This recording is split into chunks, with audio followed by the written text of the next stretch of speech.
We're hiking back into the Ape Canyon area, looking around at the base of that canyon, or the mouth of Ape Canyon. This is our third Bigfoot expedition into this area in 5 years. And the last 2 times the snow was too deep for us to get back in here. We finally made it back here. We come to this area because near the Mount St. Helens area is my grandfather's sighting, and then a multitude of them. We've received 3 Bigfoot sightings in the last couple of months in this area. So it's big time interest. And of course, the state of Washington's #1 for Bigfoot sightings in the world. So we're gonna come back here and look around for Bigfoot evidence, and hopefully we can hit a home run and spot the creature. When I was giving my introduction, I could hear some snapping noises around us. Jenny pointed out to me that she heard something running through the forest over there while I was giving the introduction.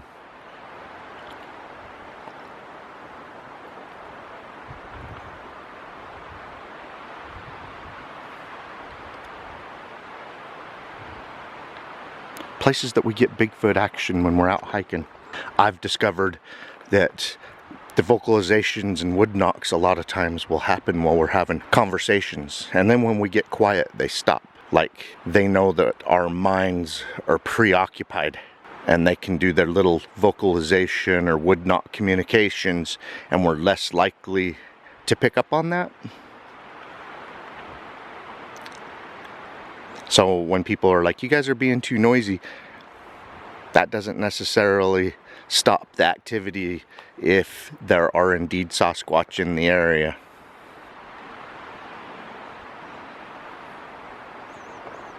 This is just such a gorgeous place.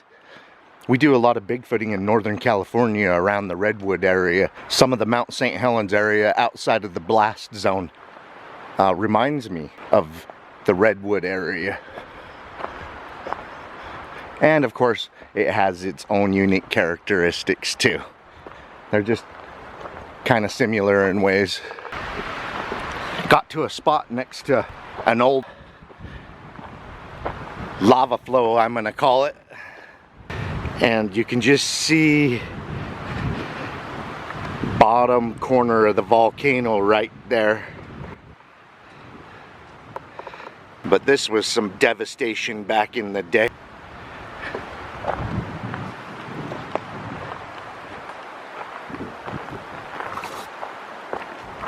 Look how thick the forest is here at the mouth of Ape Canyon. Now fortunately,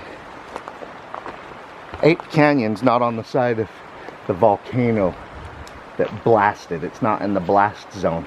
So you still have mature trees, mature forest. You still have all the reason that Bigfoot was here 100 years ago. My grandfather saw it like 90 years ago here. And people are still seeing the creature here to this day. What an amazing forest. Look how big that root structure is. It's huge. Yeah, we're right on the edge of a, I want to call it a lahar. I may be calling it the wrong thing. That's crazy. Yeah, I've got a large handful of Bigfoot sighting reports where that people have seen it hide behind root balls, come out from behind a root ball. On one side or the other of a root ball can give you shelter from the rain, the elements, the wind. The Bigfoot may get caught napping, and that's why people see it in its little root ball shelters.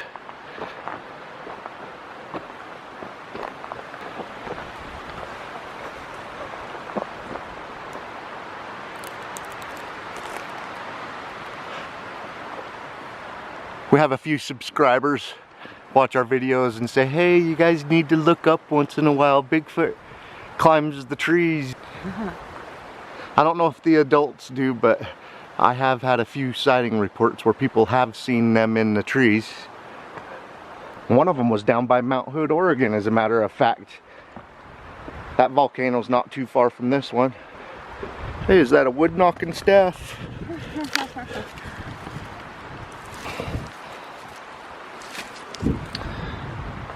Looks like it could make a good walking stick. Maybe a good knocking stick. They might have got hit by rocks or something. Oh, why these trees look like this.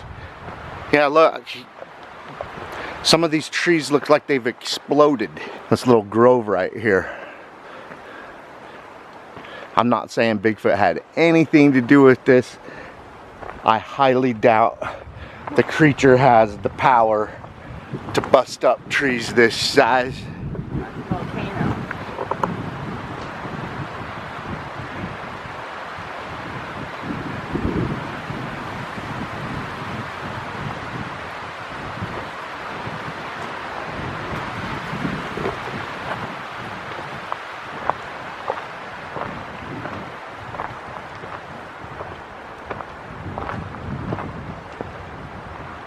What was that?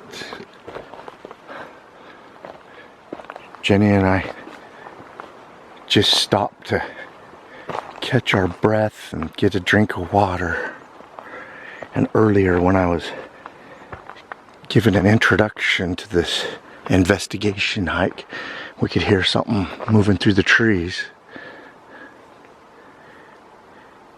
And while we were sitting there taking our break, heard something off that way in the trees. Oh, there it goes again.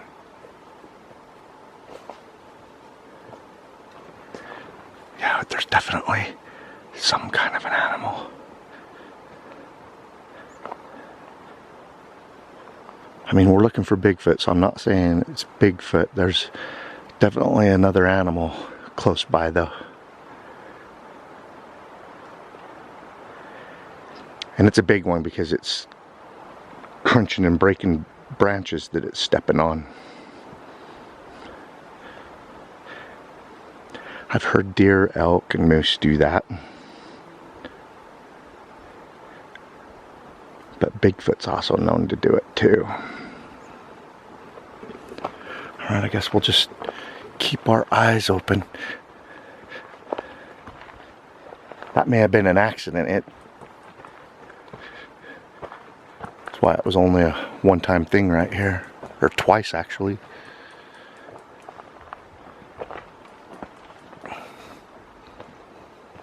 Here's possible Bigfoot food. There are a lot of Bigfoot sightings by people in the Pacific Northwest that are out mushroom hunting when they believe that certain mushrooms are in season. And as a matter of fact, I have saw reports on television finding Bigfoot as one where they investigated a mushroom hunter's Bigfoot sighting. So it's more than likely a source of food for Bigfoot, just like it is for deer and occasionally elk. It's further off in the distance. Still hear it snapping off back, or walking around making snaps. Maybe more than one. I always like to blame that on deer or elk until I know for sure. The last time that happened to us, it turned out to be a grizzly bear. It was a big grizzly bear. Yeah, it was rather intimidating seeing the grizzly bear track step in the creek and then step on the other side, and so it was still wet in the dirt on the other side, so it was right there, and we heard it up ahead of us a few times, and I just assumed it was a deer. And then when we found its tracks and stuff, it's like, okay, we split. It's the largest grizzly tracks I have ever come across.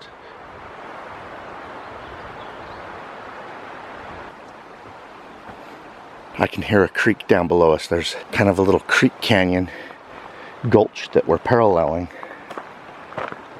So we'll need to watch for animals coming in and out of the water source.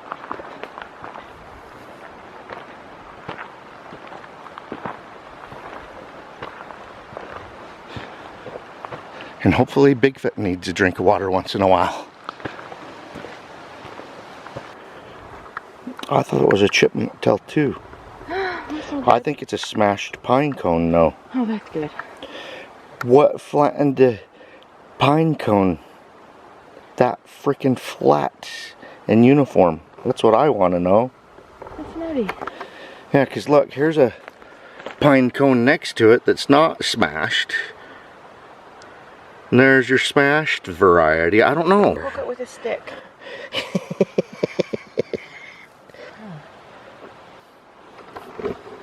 It's definitely weird.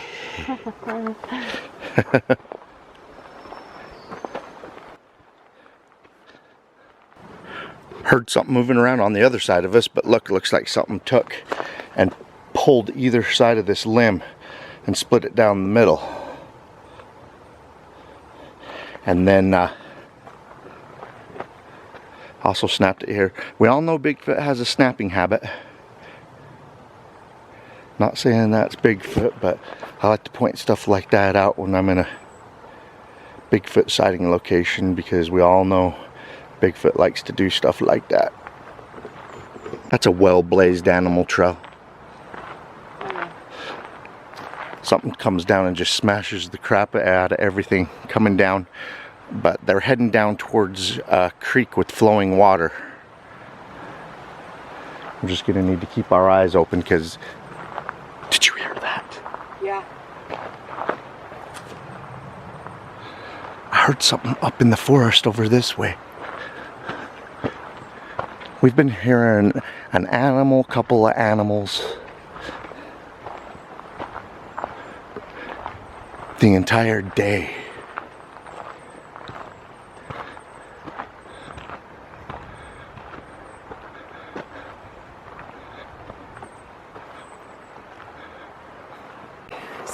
It sounded like something jumped in to that tree or out of the tree, and the whole top of the tree just like boinged back and forth, but I don't see anything in it.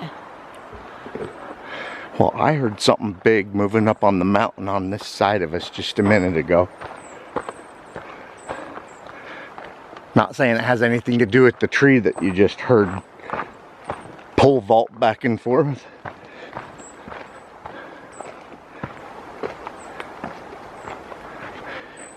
The forest is just so thick and dark. You don't even need to be camouflaged to hide in this stuff. No.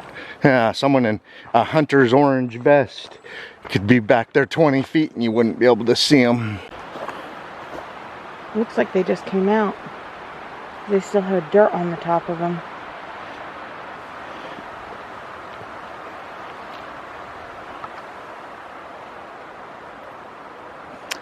Yes, we have a friend that studies these, figure out the ones that people can eat. I'm still not comfortable enough eating anything but the morel. The real morel will be hollow inside. The one that looks like a morel that you need to avoid is not hollow inside. That's the only mushroom that I trust to eat without someone that's an expert in the field. Here's a snap off up here that doesn't make sense because it has no branches or anything. It got broken at one point right there, and then about 10 feet up right there, and then it's got a buddy snap off over here. Not saying it has anything to do with Bigfoot, but we're in a Bigfoot sighting hot spot right now. We're hiking with the wind in our face, and I really like that when you have the wind in your face, you're going in the direction of it, because there's several Bigfoot sighting reports that have been sent to us where they say, oh, I was enjoying the wind in my face, and then they come around a corner and it's right there, like the elk hunters at Chalk Creek. They come up over the lip of a river or a creek with the wind in their face, and the Bigfoot was standing right there by the beaver pond, chomped its teeth at them, and then ran for the cover of trees and sat in the trees growling at them from the cover of the trees. But that may very well have caused the Bigfoot sighting. It makes it harder for them to hear you and smell you with the wind in the face. Jenny just called me back. What do you need? Did you find a Bigfoot track? I don't know. Oh my gosh. We need to measure that. Look, it's got toes. See, it looked like it jumped from right there. Wait, slow down. The camera didn't get to see that. We pointed out. I said it looked like it jumped from there. Yeah, I can see a disturbance there. See all the pine needles and everything that's ripped away, and the... Yeah, I don't know if the viewers can see that. I'll zoom in on it. It looks... all the clay is pulled away. Oh my heck. That may very well be a Bigfoot that we've been hearing in the woods now that we have found tracks. Yeah, that one isn't definitive, but we're going to measure this one right here. But it leaped from there, it appears, and that's probably why it left such a good track. Look at those toes. I'm in shock. A Bigfoot-shaped track here on Mount St. Helens. And then look, you can see a well-blazed animal trail through there. Right through there. That leads to a creek that's flowing. Jenny and I were just over by the creek. Oh my heck. All right, we're gonna measure that bugger. I walked by and missed this track.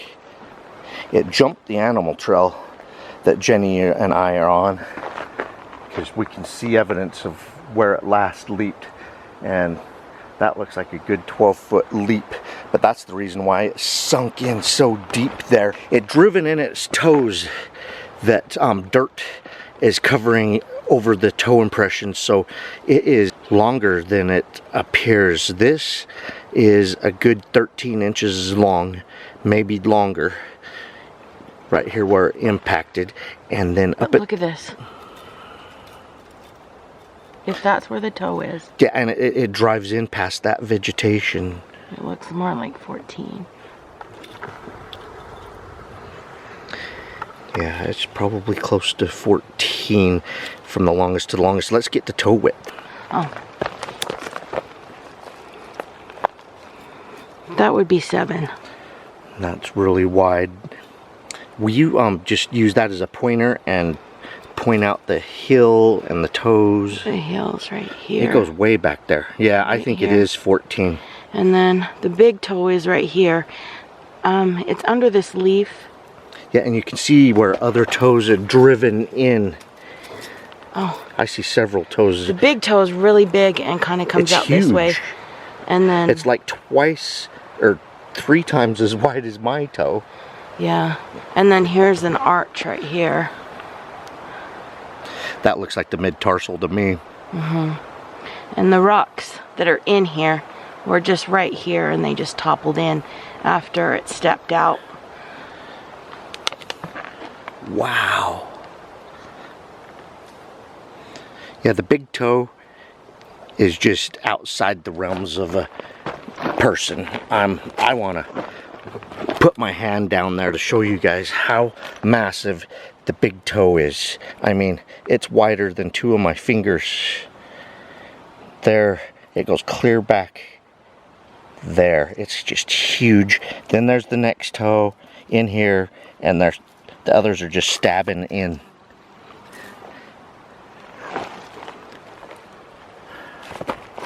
Wow. And then, you know, it's heading into this stuff. But you can see right here, directly in front of the camera, where the vegetation and trees are mowed down in the direction of the creek. It looks like it's used it more than once. It may be a normal pathway down to the water for it. And this is where it leaped. It leaped from up here. Yeah. You can see where all of the mud has slid down right there. And this is flat from it sliding and pushing. So it came from back there.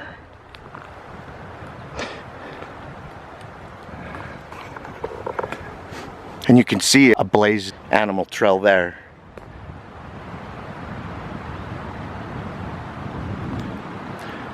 Alright, looks like a good place for us to start looking around for more Bigfoot evidence. We're going to see what the width of the hill is, where it tapers. Right there? Yeah, it's over 5. Yeah, I like to measure the width before it starts to actually curve. That's how you get the true width at the hill. So 7 at the toes, over 5 at the heel where it tapers, and it's nearly 14 inches long. And you're looking at the damage the foot did. It's not necessarily the dimensions of the foot, just the damage it did to the ground. And different substrates, different conditions, it can make different looking tracks. But that's definitely Bigfoot shaped with a giant big toe. People rarely get over 4 inches wide foot, so it's the heel area and the toe area is much wider than a person's. 3 inches wider at the toes and over an inch at the heel. So it's definitely Bigfoot shaped, and because of the toes and how prominent the toes are, yeah, it's just amazing. After finding that Bigfoot track, or tracks, there was 2 of them, we could see where it stepped before it leaped, and then hearing the snapping and everything, this looks like it could be a little ground nest. I mean, not comfortable to you and I, but this pine-bound nest may have offered some comfort at one point in time to a Squatch. I'm going to get down in this and see if I can see any hairs. Ooh, I heard something in the woods off to our Yeah, I heard a wood crack. left up over there.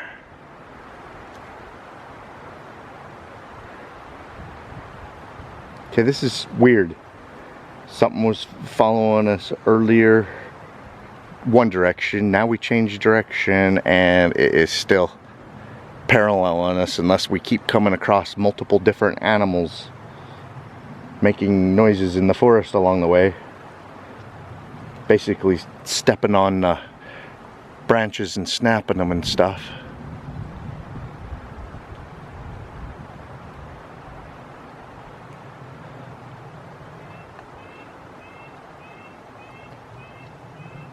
Alright, we'll keep our eyes open for whatever animal that may be. Now here's the most basic structure that can be made by coincidence.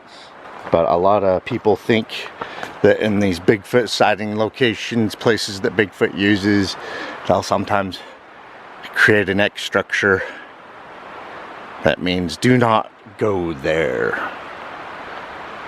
I don't necessarily get excited when I see these because obviously it's a real easy coincidence for these to form. But I'd like to point that out because we're in a Bigfoot sighting location and we just found and documented Bigfoot tracks. Oh no, that was some loud snapping, no? Oh my god. A whole bunch of shit fell out of it.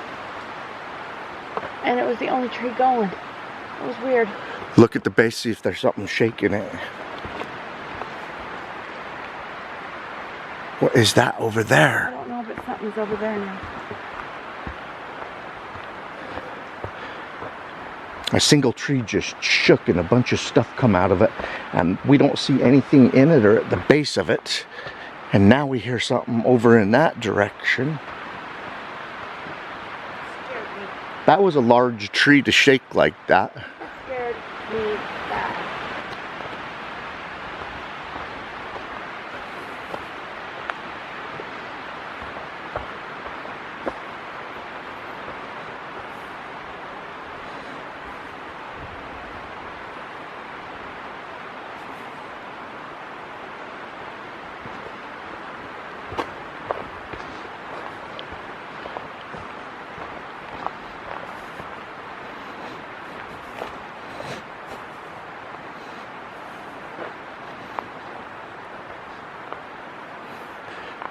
All that going on and have not even spotted movement of an animal. This lahar borders the forest of Ape Canyon. On the way into Ape Canyon, we did a time lapse of the clouds around the volcano in the lahar. On the way out, Jenny snapped 2 photos of the volcano and the lahar. We later discovered a blue orb in each photo. A strange coincidence is the orb is between us and the direction into the forest of Ape Canyon that we discovered and filmed the Bigfoot tracks. Just over a year ago, Jenny photographed a similar blue orb hovering over Dead Lake in a Bigfoot sighting hotspot in the Uinta Mountains of Utah. Not saying orbs have anything to do with the Bigfoot, but thought we would show you what was on our camera.